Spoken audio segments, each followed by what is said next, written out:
Atong sayron ang dugang pang mga balita sa Mindanao. Makauban nato si Cyril Chavez live sa Cagayan de Oro City. Cyril. Salamat, Sarah. Duha ka mga lalaki nga empleyado sa usa ka Poso Negro ang patay. Human ma-suffocate samtang nang limpyo og septic tank sa usa ka kan-anan sa Upol, Misamis Oriental.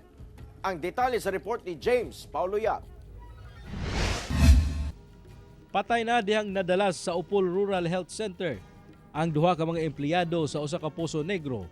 Human kuno nga na-suffocate samtang naglimpyo sa usa ka septic tank sa usa ka kan-anan sa barangay Luyong Bunbun sa Upol, Misamis Oriental adlawng Biyernes. Sa investigasyon sa Upol PNP, nagpahigayon og saponing operation sa septic tank ang duha ka mga lalaki diha nakadesisyon sila nga sudlon ang septic tank tungod barado kuno. Pagsulod niya dito sa septic tank, base pa sa iyang mga kauban, gisinggit daw siya o labad kay ang ulo, kay galisod na siya o ginawa. So katubong isa nga namatay si Manuel Mansigyaw, dali-dali nga mitabang sa iya.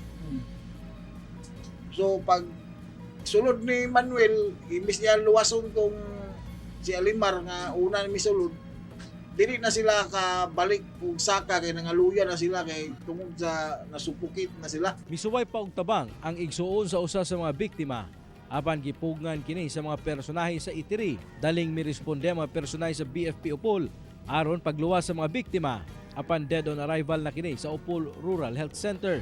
Wala na sab kuno nagduso og kaso ang mga kabanay sa mga biktima. Para magsuyop og septic tank, likayan gid nato ang pagsulod sa septic tank kay delikado gini. Base pa sa ato ang municipal doktor.